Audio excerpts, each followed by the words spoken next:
আবারও জমে উঠেছে নওগাঁর সাপাহার আমের হাট। পাইকারদের আনাগোনায় বেচাকেনাও বেশ ভালো, কিন্তু কয়েকদিনের স্থবিরতায় নষ্ট হয়েছে ফলন।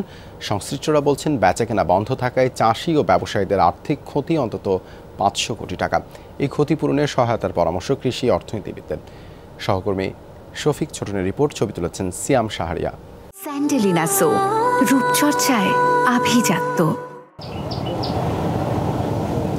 নওগাঁয় এখন আমের ভরা মৌসুম। সাম্প্রতিক অস্থিরতায় টানা ১০ দিন হাট বসেনি সাপাহারে।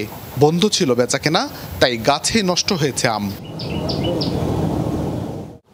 আম্রপালি, বাড়ি 4, আরশিনা ও গৌরমতি সহ গাছে এখনও প্রায় অর্ধেক ফলন। এবছর শুরু থেকেই বাজারে চাহিদা ভালো ছিল, কিন্তু সরবরাহ করতে পারেনি কৃষক।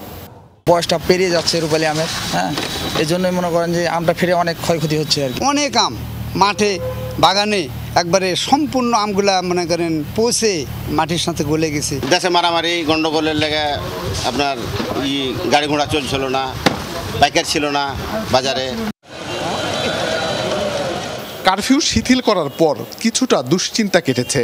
সাপাহারে জমে উঠেছে আমের হাট। সরবরাহ হচ্ছে সারা দেশেই, কিন্তু দাম নিয়ে হতাশা বাড়ছে।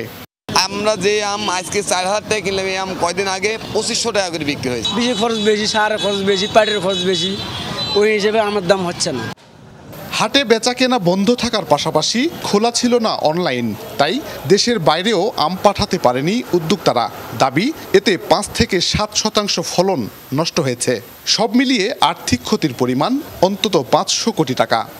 মাঝপথে যেটা কয়েকদিনের জন্য প্রায় সপ্তাহখানেকের বেশি বাধাগ্রস্ত হলো, এখানে প্রায় 5% তো অবশ্যই ড্যামেজ হবে আমের ক্ষেত্রে। সেক্ষেত্রে আমরা বলতে পারি প্রায় 500 কোটি টাকার মতো এরকম একটা ক্ষতির সম্মুখীন হতে পারে কৃষক ওভারঅল নওগাঁ জেলা মিলে। কারফিউতে মানুষজন বাইরে হতে পারে না, আম খাইতে পারে না, অনেক আম নষ্ট হয়ে গেল। একটা আড়তদার মিনিমাম ১০ লাখের নিচে আসবে না, এবং যারা ব্যাপারী তাদের অনেকের পুঁজি নষ্ট হয়ে গেছে। বিশাল এই আর্থিক ক্ষতিপূরণে ক্ষতিগ্রস্তদেরকে সহায়তার পরামর্শ কৃষি অর্থনীতিবিদদের। নওগাঁয় আম প্রক্রিয়াকরণ প্রতিষ্ঠান গড়ে তোলার পরামর্শ এই গবেষকের। চাষিরা যাতে পরবর্তীতে তারা এই যে পুঁজি যেটা গঠন করতে পারে, সেজন্য তাদেরকে স্বল্প সুদে ঋণ দিতে হবে। পাশাপাশি তাদের ভর্তুকি দিতে হবে স্বল্প মূল্যে, যাতে তারা কীটনাশক এবং আম উৎপাদনে সহায়ক যেসব উপকরণ দরকার, এগুলো যাতে স্বল্প মূল্যে কিনতে পারে। নওগাঁয় চলতি মৌসুমে ৩৩,০০০ হেক্টর জমিতে আম উৎপাদন হয়েছে প্রায় ৫ লাখ মেট্রিক টন। ৩,০০০ কোটি টাকার আম বিক্রির লক্ষ্য ছিল। শফিক ছোটন, যমুনা নিউজ, নওগাঁ।